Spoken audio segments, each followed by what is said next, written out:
Enggak, saya cuma mau menjelaskan bahwa kelahiran Yesus, maaf ya Tuhan, saya paham itu tidak lebih dahsyat dari kelahiran Adam. Dua-duanya dahsyat. Enggak, tepuk tangan kok. Paham enggak?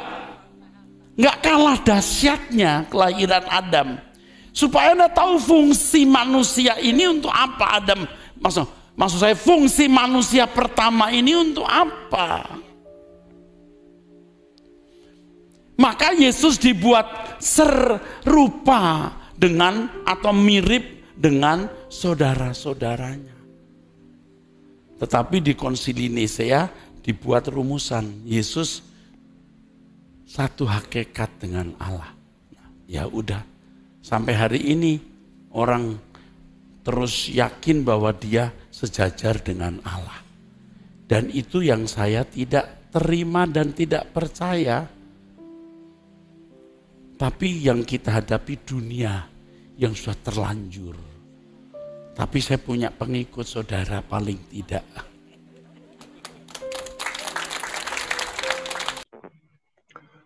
Assalamualaikum warahmatullahi wabarakatuh. Berjumpa lagi dengan saya Dr. Akal ya di channel kesayangan kita, Hidayah Mualaf Channel, channel yang mengedukasi dan menghibur. Di kesempatan kali ini ya, kita akan menutup seri pengajaran pertama dari Pendeta Erastus Sabdono mengenai Yesus itu bukanlah firman yang menjelma menjadi manusia. Yesus bukanlah juru selamat dan Yesus bukanlah terang. Jadi ini adalah rangkaian dari seri pengajaran Pendeta Erastus Sabdono yang meluruskan pemahaman selama ini ya, salah ya, pemahaman salah selama ini yang dipegang oleh ya mayoritas lah orang-orang Kristen ya.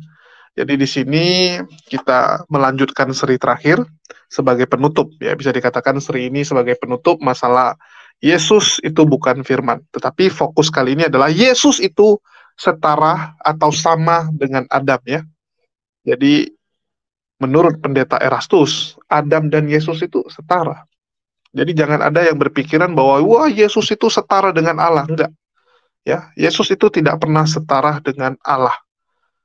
Yesus nggak pernah setara, menurut Pendeta Erastus Sabdono, bukan menurut saya ya. Jadi ini adalah pernyataan Pendeta Erastus yang kita kutip dan kita informasikan kepada teman-teman agar kalian paham, agar kalian mengetahui apa yang diketahui oleh Pendeta Erastus. Kalau kalian setuju, silakan ikuti pengajaran Pendeta Erastus langsung di tempat beliau ya. Jangan bertanya kepada saya. Bertanya langsung kepada Pendeta Erastus. Datangi langsung kantor sinodenya atau gerejanya ya. Pendeta Erastus itu sering ya ada di gereja utamanya, yaitu di Mall Arta Gading. Hari Minggu kalian silakan naik ke Mall Arta Gading di lantai atas ya, di lantai paling atas itu gereja Pendeta Erastus. Oke, di sini kalian bisa lihat ya logo bagian keempat Pendeta Erastus Sabdono. Di sini dia katakan di Alkitab tidak ada kamus menjelma, termasuk Yesus yang diasumsikan sebagai penjelmaan dari firman. Hal ini sama seperti Yohanes Pembaptis yang katanya penjelmaan dari Elia. Yesus dan Yohanes harus memiliki kapasitas agar bisa menjadi wadah, demikian pula dengan kita. Butuh kapasitas yang memadai agar bisa dipakai Tuhan ya. Jadi di sini kalian bisa lihat linknya, oke. Dan kali ini kita masuk ke pengajaran terakhirnya dalam seri ini, yaitu apa? Ya, Allah itu Bapa, Yesus itu Tuhan atau Tuan. Ya, jadi Tuhan itu maksudnya adalah Lord, ya, bukan Tuhan yang ada di benak kita sebagai Sang Pencipta, enggak. Jadi memang ada perubahan makna dan saya rasa teman-teman di dunia debat itu semua udah tahu ya, kecuali teman-teman yang masih baru ataupun para polemikus yang main modal imani saja, tidak tahu asal-usul perubahan kata Tuhan menjadi Tuhan. Ya, jadi ya saya rasa kita nggak akan bahas itu terlalu jauh. Nanti banyak yang ngamuk-ngamuk, ya banyak yang kejang-kejang kepada kita. Kalian tinggal belajar, cari di Google, cari di YouTube, apa beda Tuhan dan Tuhan. Ya. Kenapa kata Tuhan menjadi Tuhan? Ya, silakan kalian cari tahu. Oke, di sini kita akan dengarkan ya pemaparan dari Pendeta Erastus yang mengatakan kelahiran Yesus itu tidak lebih dahsyat daripada kelahiran Nabi Adam alaihissalam. Ya, itu penekanan dalam konten hari ini, dan dikatakan juga ya bahwa Yesus itu diciptakan ya untuk menggenapi apa yang gagal sebelumnya. Karena apa? Karena Adam yang seharusnya menjadi ciptaan yang sulung gagal. Karena Adam gagal, maka dihadirkanlah Adam kedua, yaitu Yesus. Menurut Pendeta Erastus ya, sekali lagi menurut Pendeta Erastus, bukan menurut saya. Jangan nanti kejangnya sama saya, ini yang bahaya. Ya, nanti ujung-ujungnya bapernya sama saya, ngamuknya sama saya. Ini yang bahaya ya. Jadi kita dengarkan aja pemaparan dari Pendeta Erastus, dan ya semoga teman-teman bisa teredukasi. Bagi teman-teman yang selama ini punya pemahaman yang mirip-mirip dengan Pendeta Erastus, atau sudah mulai ya akalnya itu sudah mulai berpikir bahwa nggak mungkin lah Yesus tuh setara dengan Allah, nggak mungkin Yesus itu setara dengan Bapa, karena Yesus hanyalah utusan. Nah, kalau kalian sudah mulai berpikir seperti itu, silakan dengar ya, silakan dengar dengan baik pengajaran ini.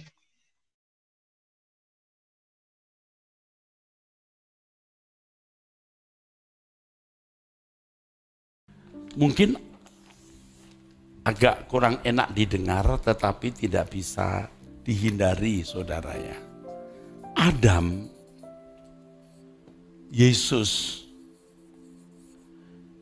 itu sama-sama dilahirkan dengan reproduksi aseksual. Kelahiran tanpa persetubuhan. Jadi dua-duanya ini lahir langsung dari Allah.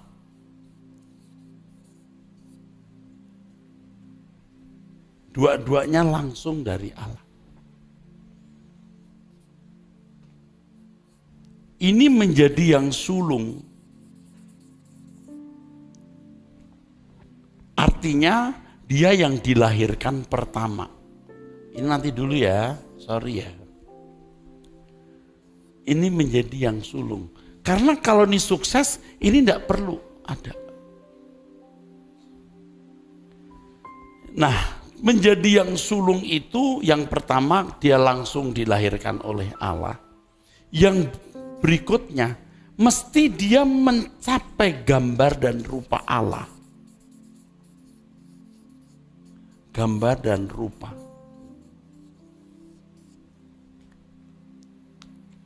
Harus mencapai gambar dan rupa. Supaya kemuliaan Allah yang hilang atau kurang ditemukan Adam.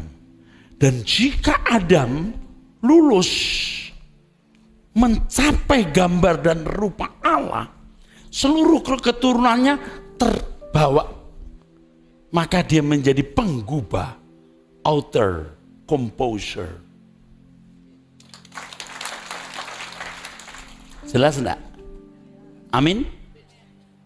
Kalau Adam berhasil, dia jadi aitios. Dia anak tunggal Bapa yang sulung. Tetapi Adam gagal. Harus dihadirkan Adam kedua. Lahirnya harus sama. Setuju? Kalau orang tidak suka terserah. Sama-sama aseksual. Ya, Allah mengembus bayi Pak. Ingat. Ada nismat hayim. Kalau Yesus lahir dari rahim Maria oleh Roh Kudus. Jangan tanya prosesnya, kita nggak akan bisa ngerti. Tapi yang jelas dua-duanya dilahirkan tanpa persetubuhan, dua-duanya oleh Allah. Amin. Jadi Yesus harus dalam segala hal disamakan dengan manusia. Nah, kita akan menghadapi masalah nanti dengan masalah homoousios dan homoiousios. Apa artinya?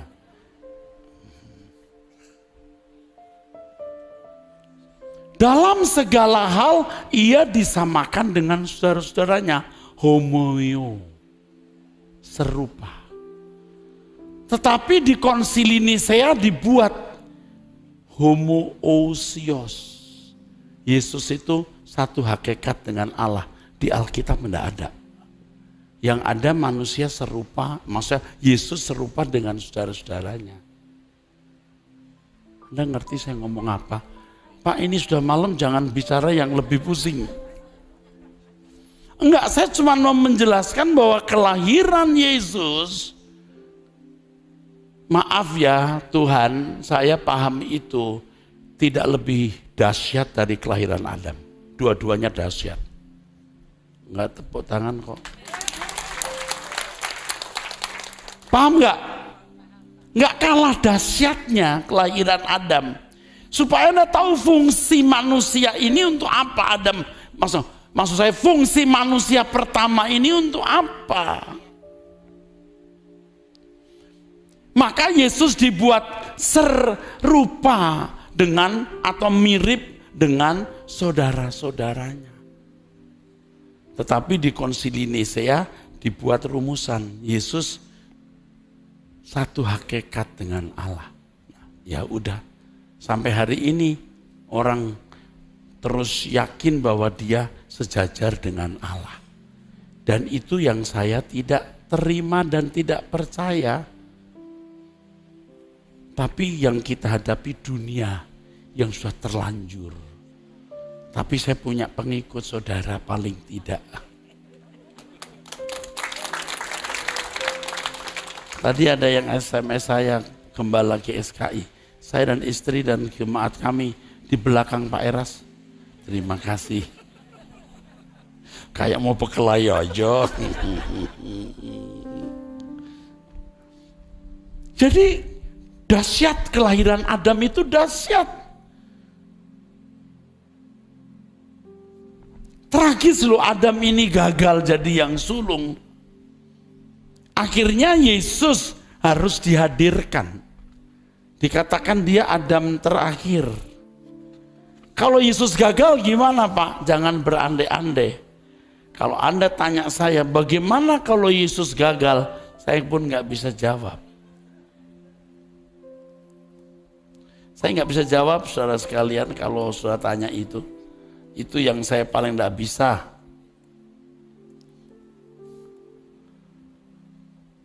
Dan memang tidak pernah terjadi karena itu hal yang tidak mungkin tidak mungkin lah pokoknya titik. Yesus sudah berhasil kok.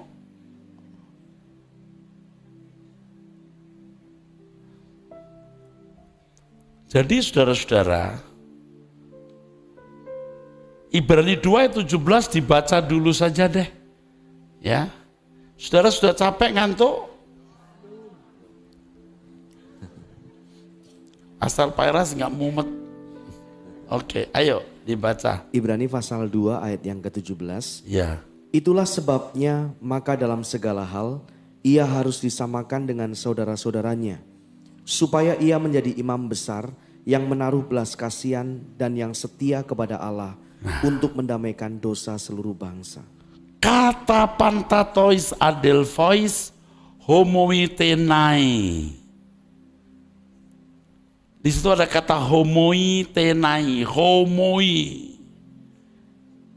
homoio artinya similar, to make like, become like, sama sejenis atau dibuat sama,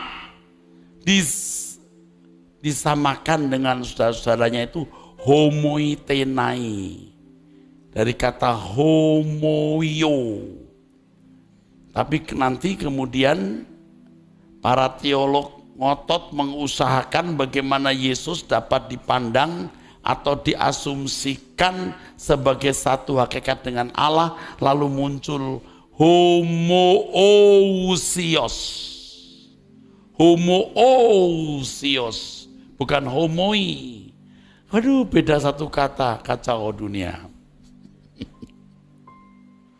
Mereka menulis itu supaya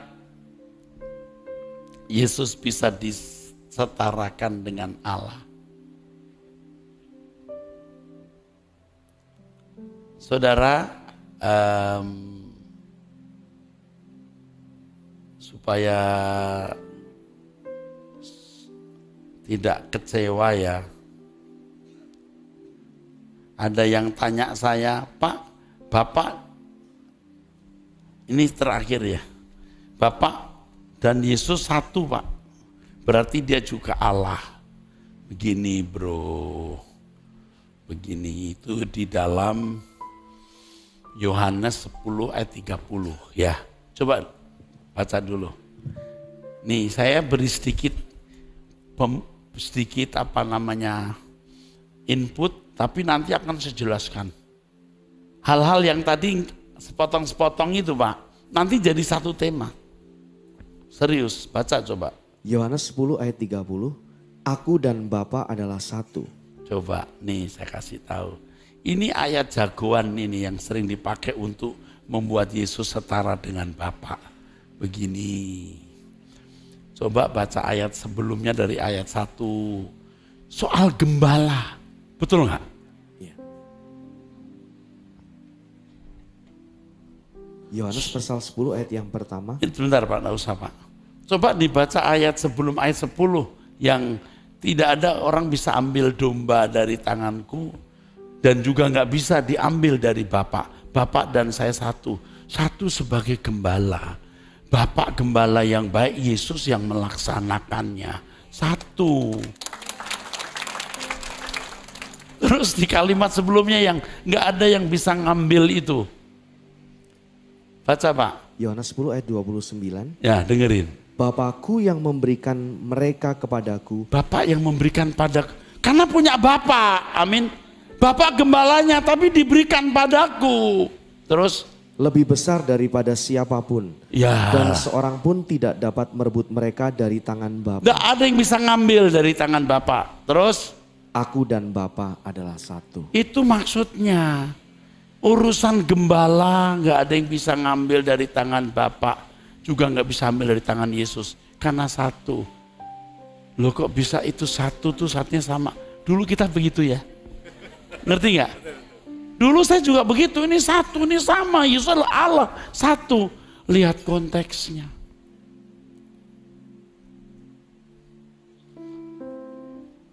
Waduh. Roma 9 ayat 5. Ini ditanyakan sama orang-orang saudaraku dan saya tidak punya waktu menjawab secara lengkap, tapi saya kasih DP-nya saja ya. Roma pasal 9 ayat yang kelima. Ya. Mereka adalah keturunan bapa-bapa leluhur yang menurunkan Mesias dalam keadaannya sebagai manusia yang ada di atas segala sesuatu. Ia adalah Allah yang harus dipuji sampai selama-lamanya. Amin. Itu kalau kita membaca sekilas, langsung berkata Yesus adalah Allah. Mereka, baca ulangi Pak. Roma pasal 9 ayat yang kelima. Mereka adalah keturunan bapa-bapa leluhur yang menurunkan Mesias dalam keadaannya sebagai manusia yang ada di atas segala sesuatu. Ia adalah Allah yang harus dipuji sampai selama-lamanya. Amin. Dari ayat ini banyak orang Kristen membangun doktrin mengenai Allah yang salah atau tidak tepat. Hal itu didasarkan pada kalimat yang menurunkan Mesias dalam keadaannya sebagai manusia yang ada di atas segalanya. Ia adalah Allah yang harus dipuji selama-lamanya. Kesalahan memahami ayat ini disebabkan ayat ini dalam teks aslinya tidak ada tanda baca. Sehingga makna yang berasal dari teks ini tergantung pada cara si penafsir menempatkan atau membubuhkan tanda baca. Hon hoi pateres kai ex hono Christos to kata sarka hoon epipanton theos eulogetos estos aionas. Amin. Kalau saudara membaca King James and NIV, macam-macam. Kalimat terakhir misalnya, Christ came who is over all, tapi terakhirnya God bless forever. Bukan Jesus, tapi God bless forever. Kalau NIV agak mirip dengan kita. Christ who is God over all forever praise. Wah, ini saya banyak nih, banyak. 1, 2, 3, 4, 5, 6, 7, 8, 9, 10, 11, 12, 13. Ya. The Messiah who is over all, titik, baru. Praise be Adonai forever. Terpujilah Yahweh selama-lamanya. Bukan Mesias itu yang Allah. Tapi baiklah. Baiklah nak, baiklah. Sekarang kita baca dari ayat pertama. Roma pasal 9 ayat yang pertama. Ya. Aku mengatakan kebenaran dalam Kristus. Oke. Aku tidak berdusta. Suara hatiku turut bersaksi dalam Roh Kudus. Oke. Bahwa aku sangat berduka cita dan selalu bersedih hati. Bahkan aku mau terkutuk dan terpisah dari Kristus demi saudara-saudaraku, kaum sebangsaku secara jasmani. Sebab mereka adalah orang Israel, mereka telah diangkat. Mereka adalah orang Israel. Jadi mereka itu orang yang dipilih oleh Allah. Terus mereka telah diangkat menjadi anak. Yahweh yang mengangkat mereka, bukan siapa-siapa. Amin. Terus dan mereka telah menerima kemuliaan. Yahweh memberi kemuliaan. Amin. Terus dan perjanjian-perjanjian. Yahweh yang memberi dan mengadakan perjanjian. Terus dan hukum Taurat. Yahweh yang memberikan Taurat. Terus dan ibadah. Yahweh yang mengajarkan cara dan objek penyembahan. Terus dan janji-janji. Yahweh yang memberikan janji. Ingat. Jadi harus tahu pelaku utamanya Yahweh. Terus Yahweh, teruskan. Mereka adalah keturunan bapak-bapak leluhur. Betul. Yang menurunkan Mesias dalam keadaannya sebagai manusia. Terus yang ada di atas segala sesuatu. Ia adalah Allah. Ia ini siapa? Loh kok bisa diberikan ke Yesus? Dia ya pelaku utamanya tadi. Anda nggak ya saya bicara apa ya? Amin. Dia pelaku utamanya ya Allah itu. Jadi kalau terpujilah Allah bukan karena kalimat terakhirnya kebetulan. Kalimat terakhirnya itu mereka adalah keturunan bapak-bapak leluhur yang menurunkan Mesias dalam keadaan sebagai manusia yang ada di atas segala sesuatu. Ia adalah Allah. Iyanya di sini Mesias atau tadi? Siapa kira-kira? Allah Yahweh. Oke deh. Ini menjawab pertanyaan. Roma 1 ayat 7. Roma pasal 1 ayat yang ke-7. Supaya bisa membedakan antara Allah dan Tuhan. Baca. Kepada kamu sekalian yang tinggal di Roma, yang dikasihi Allah, yang dipanggil dan dijadikan orang-orang kudus. Kasih karunia menyertai kamu dan damai sejahtera dari Allah Bapa kita dan dari Tuhan Yesus Kristus. Allah Bapa kita, kalau Allah itu Bapa kita, kalau Yesus itu Tuhan kita. Tapi dasar orang mau ribut, jadi Yesus bukan Allah Pak. Ntar gue jelasin dia juga Allah Bung. Jangan ngotot dulu. Itu kalau orang belum selesai bro, apa itu Allah, apa itu Tuhan. Ya, belum selesai. Jadi kalau Allah di situ konteksnya adalah Bapak saudaraku. Itu sudah jelas. Nah nanti yang krusial lagi adalah soal kenosis. Biasanya kenosis itu dihubungkan dengan praeksistensi. Yesus dulu pernah ada lalu mengosongkan diri. Kalau saudara membaca Filipi 2 ayat 5-7 tidak ada unsur itu. Tidak ada. Nah mengosongkan diri itu apa? Lihat konteksnya. Kalau kata kenosis tok dipersoalkan sampai buaya makan sayur. Nggak akan berhenti berantem terus. Tapi kalau punya pengertian yang jelas, nanti ayat per ayat kita baca baru, oh maksudnya kenosis itu bukan dulu pernah ada lalu mengosongkan diri. Mistik lagi dong, paham? Nanti ketemu lagi tuh yang begitu. Oke deh, cukup deh.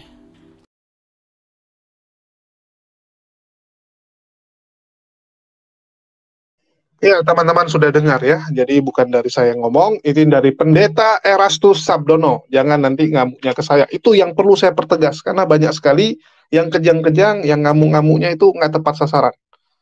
Ya, jadi sudah dijelaskan ya, bahwa Allah itu Bapa, Yesus itu Tuhan. Ya. Bagi teman-teman yang mau tahu lebih dalam, nanti kita akan bahas ya di lain sesi, kalau Pak Erastus ada menjelaskan. Tetapi bagi teman-teman yang penasaran, silakan cari di Google, ya, atau kalian baca-bacalah. Ada sejarahnya kok, sejarah kata Tuhan ya. Jadi Tuhan itu berasal dari kata Tuhan. Begitu juga Bapak berasal dari kata Bapak. Ya. Siapa yang membuat ini berubah gitu? Kok ada tambahan huruf H ya, terus ada huruf P gitu kan, dan yang lain-lain. Jadi ini penyebabnya adalah si Leesdecker ini, ya, si Leesdecker ini. Ya, ini panjang lah ceritanya, dan saya rasa nggak cocok saya jelaskan di sini. Yang penting kalian cari tahu aja, ya. Kenapa Leesdecker itu membuat ya kata Tuhan menjadi Tuhan. Nah, jadi ada perubahan makna yang membuat orang bingung. Kita balik ke pembahasan dari Pendeta Erastus ya. Jadi dikatakan bahwa Adam itu saat diciptakan, ya, Adam itu, Nabi Adam alaihissalam diharapkan bisa mencapai gambar dan rupa Allah. Ya, kalau Adam lulus, maka semua keturunannya itu akan ikut terbawa. Tetapi masalahnya Adam gagal. Ya, Adam gagal melaksanakan tugas tersebut, sehingga dibutuhkan ya, Adam yang berikutnya. Perlu dihadirkan Adam yang berikutnya, yaitu Yesus. Ya, perlu dihadirkan. Itulah kenapa Yesus itu proses lahirnya harus mengambil rupa manusia dan harus dilahirkan ya, agar sama ya, supaya sama dengan penciptaan Adam ya, sama-sama manusia. Terus juga dijelaskan tentang homoousios sama homoiousios ya. Ini beda satu kata dan artinya itu bisa berbeda sekali. Jadi bagi teman-teman agak hati-hati, dan ya saya cuma mengulang ya. Dan bagi teman-teman yang tadi agak bingung gitu kan, apa itu homoousios dan homoiousios? Ya, apa tadi yang disebut oleh Pendeta Erastus? Ya, kalian silakan search, cara nulisnya seperti ini. Ya, cara tulisannya seperti ini. Ya, biar kalian tahu. Ya, jadi ini ilmu-ilmu tingkat tinggi sebenarnya ya. Jadi homoiousios ya, itu sebenarnya adalah dalam segala hal Yesus itu serupa dengan saudaranya. Artinya saudaranya itu apa? Manusia. Ya, jadi Yesus sama dengan manusia. Tetapi di konsili, ya, di konsili itu malah dibuat ya, konsili Nisea dibuat jadi homoousios. Yang artinya apa? Satu hakikatnya dengan Allah. Padahal di Alkitab tidak ada. Ya, menurut Pendeta Erastus, sekali lagi, jangan nanti bilang saya. Ya, kalau saya sebenarnya ngerti, ini semua nih, aduh, udah makanan saya yang lama ini. Ya, makanan saya yang lama. Tapi nanti kalau saya ngomong, kan teman-teman susah percaya. Ya, kalian bilang, wah, dia kan mualaf, ngapain dipercaya? Ini saya hadirkan Pendeta Erastus lah yang ngomong. Jadi dikatakan bahwa kelahiran Yesus itu nggak lebih dahsyat daripada kelahiran Nabi Adam alaihissalam. Dan dari dulu kita selalu sampaikan, ya teman-teman, kalau debat itu kan selalu membanggakan, kalian lihat Yesus itu lahir tanpa ayah gitu kan. Loh, Adam bagaimana? Kalau standar dahsyatnya itu gara-gara nggak punya ayah, Nabi Adam alaihissalam lebih dahsyat, nggak punya ibu. Ya, nggak ada ayah, nggak ada ibu, lebih dahsyat. Kalau menjadikan alasan nggak punya ayah sebagai landasan bahwa dia adalah Tuhan, dia adalah sang pencipta, ini kan agak kacau ya. Jadi karena konsili Nisea juga lah yang membuat Yesus itu jadi sejajar dengan Allah, padahal Yesus nggak sejajar dengan Allah. Inilah yang jadi problem ya, yang membuat orang-orang sekarang berpikir bahwa Yesus sejajar dengan Allah, padahal nggak pernah. Dan itulah yang tidak bisa diterima oleh Pendeta Erastus Sabdono. Dia tidak bisa menerima pernyataan bahwa Yesus disejajarkan dengan Allah.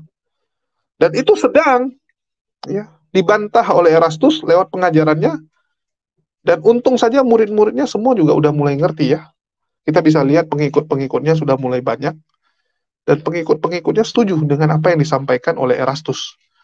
Dia katakan memang susah untuk memperjuangkan pengajaran ini, karena yang dia lawan adalah dunia. Yang dia lawan adalah Kristen yang mayoritas. Kristen yang menjadi pemenang saat konsili saat itu, yaitu pemahaman Trinitas, Yesus yang setara dengan Allah. Ya, jadi dikatakan memang ini berat, tapi akan dilakukan oleh pendeta Erastus pengajaran itu. Adam gagal menjadi ciptaan yang sulung, sehingga Yesus dihadirkan. Terus bagaimana kalau Yesus gagal? Ya masalahnya yaitu urusan mereka lah, kita nggak ikutan ya. Ya kalau Yesus gagal, ya itu harus tanya kepada Allah, nggak bisa kita jawab. Ya. Terus banyak orang mengatakan bahwa Bapa dan Yesus itu satu. Ya. Bapa dan Yesus itu satu, sehingga orang-orang mengasumsikan bahwa Yesus itu ya juga Allah. Ya. Yesus itu juga Allah. Seperti di Yohanes 10 ayat 30. Ya. Yohanes 10 ayat 30. Mungkin saya hadirkan aja ayatnya. Ya, jadi ini ya salah satu ayat pemungkas dari orang-orang Trinitas ya, bahwa Yesus dan Allah itu setara. Aku dan Bapa adalah satu. Aku dan Bapa adalah satu ya. Ini juga sering dijadikan bahan ya, dijadikan istilahnya dalil dalam berdebat. Ya, mereka teman-teman sebelah suka bawa-bawa ayat ini ya. Padahal ya ayat tersebut itu nggak membuat Yesus itu dan Allah jadi setara. Harusnya dibaca dulu dong ayat sebelumnya. Ya, ayat sebelumnya apa? Yaitu tentang gembala. Ya, tentang gembala, teman-teman bisa lihat, mungkin saya share screen lagi. Ya.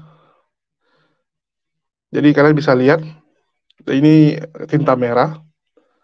Bapakku yang memberikan mereka kepadaku lebih besar daripada siapapun, dan seorang pun tidak dapat merebut mereka dari tangan Bapakku. Dari tangan Bapa. Aku dan Bapa adalah satu. Artinya apa? Mereka, ya, ini orang-orang tidak bisa merebut domba dari tangan Bapa dan Yesus. Karena Bapa dan Yesus itu satu. Satu dalam apa? Satu dalam menjadi gembala. Ya. Satu dalam pengembalaan gitu. Sama seperti misalnya peternakan gitu. Ada bosnya, ada karyawannya. Orang-orang nggak akan bisa merebut domba dari peternakan HMC. Ya. Karena yang punya tuh HMC, luar biasa powerful. Gembalanya, anggota karyawannya, ya, dan HMC satu dalam mengurus peternakan tersebut. Jadi anggota saya itu tenang, karena domba-dombanya nggak akan ada yang berani rebut. Domba-domba yang mereka urus nggak bisa direbut, karena itu punya HMC, ya, nggak ada yang berani, kan gitu. Jadi Bapak itulah gembala yang baik, Yesus yang melaksanakan. Nah, sekali lagi ya, kata Erastus, ini harus ditekankan ini, kata Erastus. Ya. Jadi ya banyak lah, banyak pengajaran yang bisa kalian dengar tadi, dan saya rasa sudah sangat cukup clear lah pengajaran dari Pak Erastus, dijelaskan dengan cukup pelan. Jadi kalau nggak ngerti lagi, saya nggak ngerti, saya susah ya. Kalau kalian udah diajarkan seperti itu masih nggak ngerti, ya mau gimana lagi cara ngajarinnya. Bahkan Erastus mengatakan dulu dia sama seperti kalian, merasa bahwa ayat-ayat itu seakan-akan bahwa wah itu adalah arti Yesus dan Bapa satu. Bapa dan Yesus setara. Itu bukan masalah kesetaraan. Dulu Erastus juga sama dengan kalian, menganggap bahwa itu kesetaraan. Tapi setelah dilihat ya makna dari ayat tersebut, ternyata enggak. Ya, tidak seperti itu. Dan pendebat-pendebat Muslim itu udah dari dulu menjelaskan. Udah dari dulu kita jelaskan itu bukan artinya satu setara, enggak. Ya. Artinya satu dalam visi misi, satu dalam pengembalaan. Dan dari dulu udah kita capek lah jelaskan kepada teman-teman ini, ya mereka tahu sendirilah. Dan saya harap lewat pengajaran Pak Erastus, banyak ya dari teman-teman yang jadi belajar, jadi tahu gitu arti sebenarnya dari ayat tersebut. Ya, jadi mengetahui ayat arti sebenarnya gitu. Dan yang paling penting adalah membuka hati sih. Kalau masih mengeraskan hati, masih istilahnya terpapar ya dengan doktrin, ya susah. Kalau doktrin dan dogma menjadi pegangan utama kalian, berat. Ya, kita kalau udah bangsa nggak mau tahu, pokoknya saya nggak mau tahu dia baik. Ini teman saya, dia baik. Susah. Kita mengesampingkan semua fakta-fakta yang dijabarkan, diperlihatkan sama kita. Begitu gamblang ya, data-data sudah dibentangkan. Jadi kembali ke kalian semua sih. Kalau saya sih tujuannya ya hanya membantu pengajaran Pak Erastus yang pertama, terus yang kedua saya ingin melihat nih reaksi teman-teman dari pihak sebelah gitu. Apakah kalian menganggap Pak Erastus ini sesuatu yang benar atau salah? Kalau kalian menganggap yang salah, terus apa tindakan kalian? Jangan sedikit-dikit bilang, oh Islam penghujat, oh mujahidin muslim melakukan penistaan. Bagaimana dengan yang seperti ini? Apakah kalian berani mengatakan Pak Erastus ini melakukan penghinaan, penghujatan? Jadi janganlah standar ganda ya. Kalian bisa lihat bagaimana umat muslim. Ya. Di Islam kita tuh nggak ada standar ganda. Yang menghujat KTP-nya Kristen, hajar. Yang menghujat KTP-nya Islam, hajar. Nggak peduli. Nggak ada standar janda. Nggak ada standar janda. Semua sama. Kalian bisa lihat. Panji Gumilang diduga melakukan penistaan agama Islam, hajar. Begitu juga orang-orang lain ya. Banyak yang sebelum-sebelumnya melakukan penistaan kepada agama Islam dan tetap sama. Konsekuensinya sama. Bagaimana dengan pihak sebelah ini yang kita lihat? Jangan dikit-dikit menuduh umat muslim yang penghujat.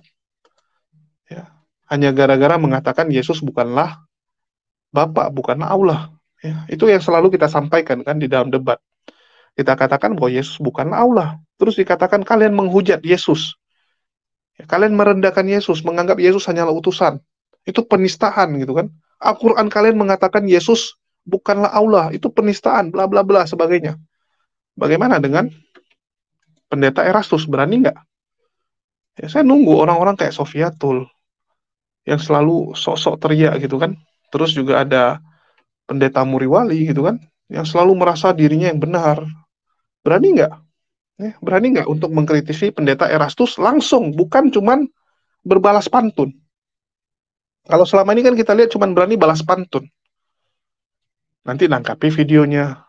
Ada nggak action nyatanya untuk menyatakan bahwa ini sesat, ya, ini penistaan kepada agama Kristen, harus di stop? Ada nggak? Nggak ada. Ya, nggak ada. Kita belum melihat ini. Jadi kita tunggulah. Kita tunggu action nyatanya. Itulah kenapa kita bantu expose. Ya, kita bantu nih agar orang-orang melihat, agar orang-orang memperhatikan. Kalau memang pengajaran Pak Erastus salah dan bisa kalian buktikan, silakan. Ya, kalian buktikan bahwa dia salah. Dan kalian stop pengajarannya supaya jangan ada lagi orang yang tersesat. Jangan ada lagi orang-orang yang punya pemikiran seperti itu, karena bahaya kan, nanti ditularkan lebih ramai lagi. Nah, jadi kita bantu expose. Ya, tugas kalian lah untuk mengungkap bahwa itu nggak benar ya. Itu tugas kalian, bukan tugas kami. Tugas kami dari pihak Muslim cuman kasih info nih, ada pengajaran seperti ini. Setuju nggak setuju urusan kalian. Ya, jadi itu yang bisa saya sampaikan. Sekali lagi saya mengucapkan banyak terima kasih buat teman-teman yang terus mendukung channel ini dan mendoakan keselamatan saya ya. Karena kalau kita bahas beginian, jujur ya, ini ngeri teman-teman. Kalau cuma debat mereka nggak marah. Ya, biasanya para polemikus kalau cuma debat, walaupun kita buat mereka terdiam, walaupun kita buat mereka nggak bisa menjawab ya, mereka ya udah gitu, mereka akan terima karena mereka yakin pendukung-pendukung mereka tetap akan mendukung mereka secara membabi buta. Tapi kalau kita tunjukkan yang beginian, apalagi ini seorang pendeta besar, ya bukan besar badan ya, tapi memang pendeta yang punya gelar, punya gereja besar, jemaat besar gitu. Kita tunjukkan seperti ini, resikonya gede. Banyak yang akan kejang-kejang, banyak yang akan marah dan melakukan segala cara untuk ya supaya channel ini musnah lah, supaya channel ini jangan lagi memberitakan yang beginian. Jadi ya risikonya seperti itu. Ya tapi mau nggak mau lah harus ada yang mengambil jalur perjuangan seperti ini. Ya, harus ada yang mengambil perjuangan ini. Jadi itu aja sih yang bisa saya sampaikan. Dan bagi teman-teman yang tergerak untuk mendukung perjuangan kita ini, untuk mengantisipasi segala kemungkinan buruk yang terjadi, ya bagi teman-teman yang ingin mendukung, silakan disalurkan melalui nomor rekening yang ada di bawah ini, ya sebagai persiapan anti petir kita. Makasih buat teman-teman semua yang udah mendukung pelayanan ini, perjuangan ini. Makasih buat semuanya. Di akhir kata saya ucapkan, wassalamualaikum warahmatullahi wabarakatuh. Sampai jumpa di video-video kita selanjutnya.